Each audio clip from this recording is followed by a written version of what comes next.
Well, hi. Now here we are. What is it? 52, 53 days before we are leaving the EU. And Mrs. May is talking with her friends and colleagues inside the party. What can we do?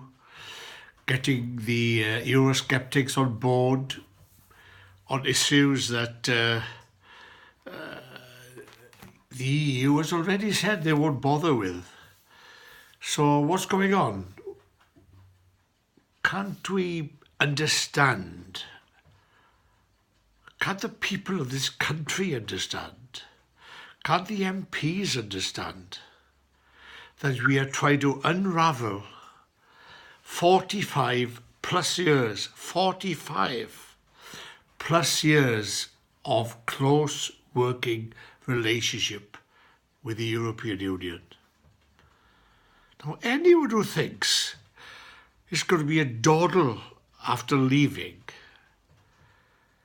is living in a world that, well, I never thought ever existed, but it obviously does in a lot of people's minds.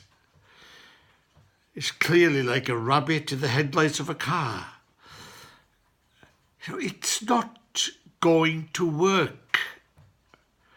There is no good end day. There is no happy time after this. You can be pro, you can be anti. And those who are anti, I respect them. I honestly do. Because they were fooled for years on many, many issues. But those issues, be it left behind, be it left industries gone to decline, be it ignored, be it austerity, you name it, nothing whatsoever to do with Europe.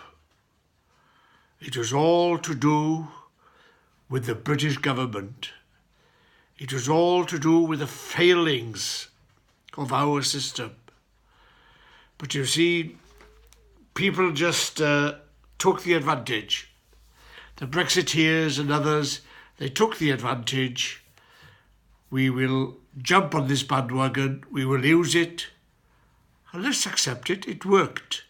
Just about. Just about.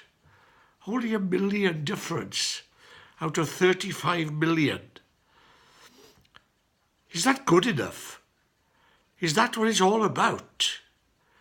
That we have this magnitude of a decision on that minuscule of a difference between us.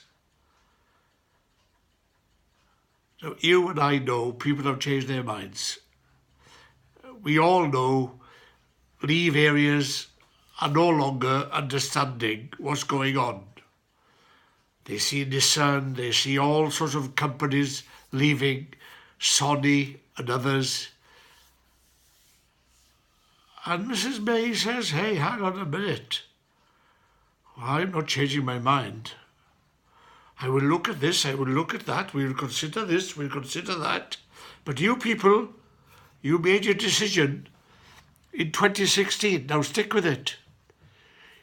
Even if you're wrong, even if you change your mind, stick with it. But I can change my mind. And she has. You ask me how? Well, in December 2017, the backstop, her backstop, not Europe's backstop, her backstop. She said, yeah, I'll sign to that. Was that a one-off? No, it wasn't. March 2017 did the same. Now, having lost the vote in the Parliament and then scraped through on a, what can I call it, an arranged system. If anybody thinks that the guy who did that, the chairman of the 1922 committee, did that off his own bat. Now, we're living in Cloud Cocoa Land, right? That was agreed with Maggie May. I call her Maggie May because, God, she reminds me half of Mrs. Thatcher and half of Mrs. May. That was agreed with Mrs. May. They knew what they were up to. What were they up to? Kick it to touch, kick it to touch, kick it to touch. Why? Force people, force the MPs to make a decision at the 11th hour. And people are falling for that. Even the Labour Party are falling for it. Now, I don't quite understand where Corbyn is at, to be honest. A year or so ago, I lent my vote to Corbyn in the Gower constituency to defeat a Tory MP. I won't do it again because I rumble this guy. He's a closet Eurosceptic. He is pretending to be anti the Brexit situation. He is pretending to be anti what May is about. He's allowing even members of his own shadow cabinet to vote against his own motions. And not only that, he's allowing a wider group of people to vote against Labour policy. I well recall Owen Smith voting and rebelling once.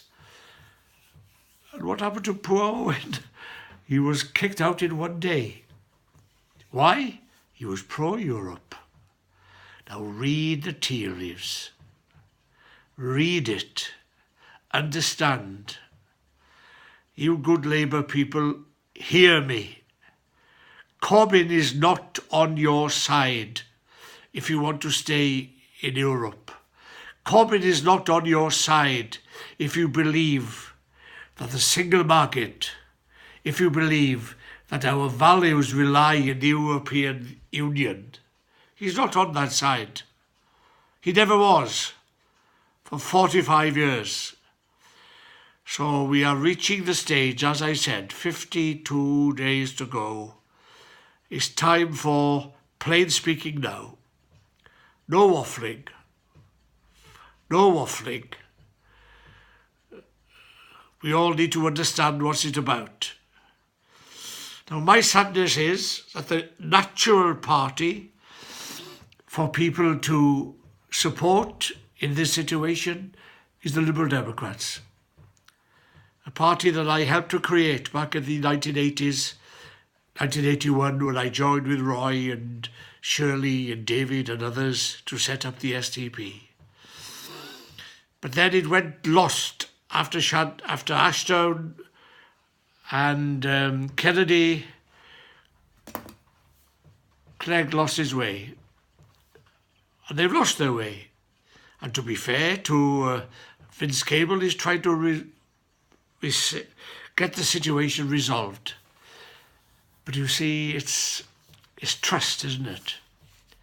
But I wish you good people would really think more than once. Yes, the Liberal Democrats let you down. It was a one-off. It was a bad one-off. An unforgivable one-off. But that is not the history of the Liberal Democrats. The Liberal Democrats were bigger than that. It started from a party linked with the STP in 1981 that wanted to change the voting system, wanted to change the governance of Britain, believed in a written constitution, strongly believed in Europe, strongly believed in the rights of people. It was a radical party.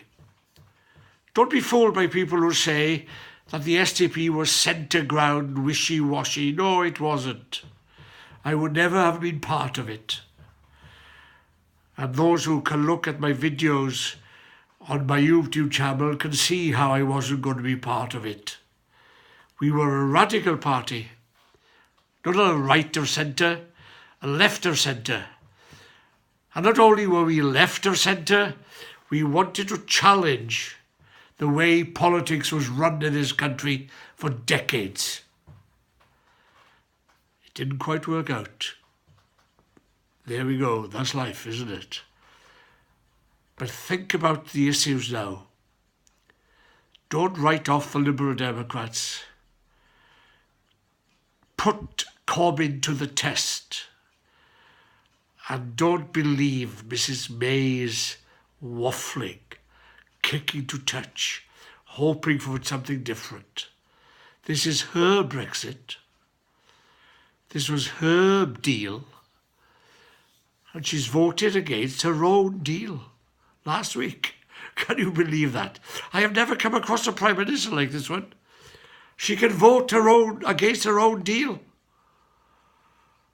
and walk about as if nothing's happened. As if it's all common sense, natural. My dear Mrs May, you lost the vote. You're waffling and you are struggling. And Mr Corbyn, please don't help her. Goodbye.